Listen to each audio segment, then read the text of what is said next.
Мир, он ведь огромен и прекрасен. Так оглянешься, а там есть все. Просто времени не хватало на это обращать внимание. А может и вообще, весь мир скрывает от чужих глаз еще одно измерение. Вот и Гомес, герой игры под названием Fez, однажды узнал, что его мир на самом деле куда сложнее, чем ему казалось. И я, Терл, расскажу об этих сложностях в сегодняшнем выпуске аркадного обзора. Для начала еще раз поблагодарю Никиту Кудухова.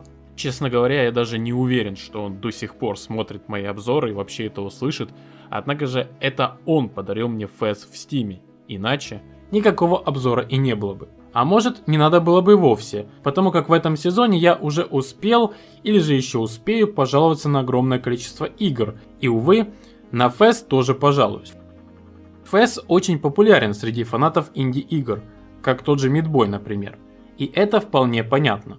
Мало того, что он очень яркий представитель независимой разработки и умело маскируется под ностальгическую подделку по играм 8 и 16-битных консолей, так еще и его длительная разработка, как и сам разработчик по имени Phil Fish, генерировала и соответственно генерирует вокруг себя слишком много шума, в основном скандальной тематики. Но обзор все-таки у нас на саму игру.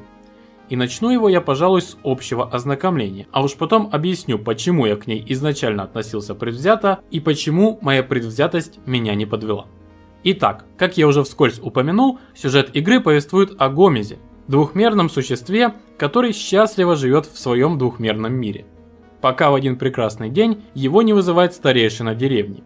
Он показывает герою необычный артефакт – гиперкуб, эдакое трехмерное божество, которое дарит Гомезу шляпу, феску. После этого гиперкуб почему-то взрывается, распадаясь на 64 золотых кусочка, которые главному герою и предстоит собрать в единое целое. Кстати, после взрыва происходят стильные поддельные лаги, из-за которых не грех запаниковать о поломке вашей видеокарты. Феска же, в честь которой игра и названа, это тоже магический артефакт, который позволяет смотреть на мир буквально с 4 сторон. Гомес должен отыскать все золотые кусочки гиперкуба, пока пустота не поглотила мир. Компанию в путешествиях нам составляет четырехмерный куб, возникающий из ниоткуда и обращающий внимание на особо важные моменты. Он же дает основные подсказки и описывает предметы, которые мы иногда находим во время путешествия. Оно начинается с приятного первого уровня, деревни Гомес, в которой никто не понимает, что произошло.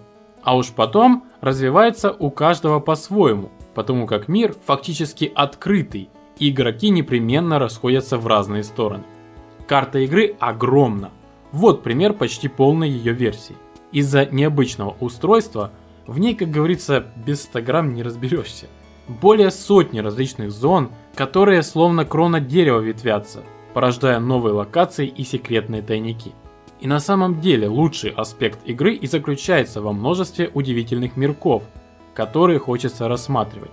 Пиксельная графика тут, как ни странно, только подчеркивает красоту мира, в котором живут плоские жабы и саламандры, льются пиксельные водопады, а дома спокойно висят прямо над землей посреди пустоты на фоне созвездий в форме фигур из Тетриса.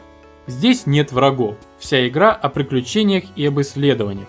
Тем более приятно, что в Fez присутствует смена дня и ночи, а также погодные эффекты.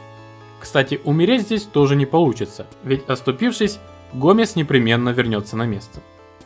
Все эти мирки, разделенные на несколько отдельных уровней, полны различного рода загадок и пазлов, по большей части основанных на умении Гомеса поворачивать мир и тем самым видеть новые пути в открывшейся перспективе. Фактически большие спиральные лестницы. Помимо этого, часть задачек использует акробатику, некоторые физики, другие логику. Самые сложные требуют вовлечения нашей реальности и дополнительной техники. Например, я точно знаю, что в одном месте потребуется просканировать QR-код. Это что-то для современных телефонов, Откуда мне знать? У меня-то Nokia 1110. Ну, или это означает просто уже привычным способом залезть в интернет за подсказкой. Асинхронный мультиплеер, что ли? А в New Game Plus, поговаривают, доступны еще более изощренные пазлы. Например, расшифровки текстов или подбор числовых комбинаций. Какие-то механики с вибрацией геймпада и еще черт знает что. Видно, разработчики решили показать все, на что способны, чтобы каждый игрок смог найти для себя занятие. Так что же не так со мной? Неужели я ничего не нашел для себя? Нашел. Симулятор скалолаза. Нет, серьезно. Все уровни, на которых я побывал, основаны на том, что Гомес появляется внизу, и надо карабкаться к вершине. За сундуком, порталом или целым куском гиперкуба. Просто так устроено все. Поначалу этого не замечаешь, особенно если попадаешь в яркие миры, где музыка, а в игре весьма недурная музыка, создает сказочную атмосферу. Но когда ты уже изначально предвзят, надолго тебя не хватает. А говорю я вот о чем. Для меня игровой мир здесь был с изначально поломанной логикой. Тут не идет речь о трехмерности как таковой. Просто это 4 двухмерных мира. На этой небольшой особенности завязан весь дизайн уровней. Но вот, например, когда Гомес теряет опору при повороте мира, он падает. Но почему он тогда не падает, когда остается позади? Ведь его нет, и нет никакой опоры. Он должен упасть, но этого не происходит. Кроме того, иногда он сам проходит сквозь эту перевернутую текстуру. И я не в силах понять эту логику до конца. Это, конечно, круто находить путь, поворачивая мир другой стороной, но все это чертовски неудобно и далеко не всегда логично. Поэтому как платформер FES тоже совсем плохо. Но надо признать, тут есть во что увлечься на многие-многие часы.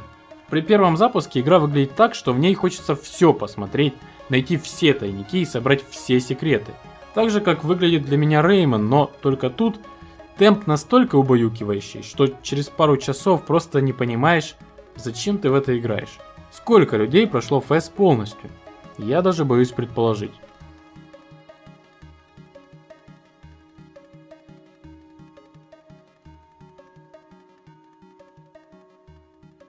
Возможно, единственный вывод, к которому FES нас старательно подводит, это то, что окружающий мир может оказаться гораздо больше, чем мы привыкли о нем думать. Надо только найти правильный угол обзора.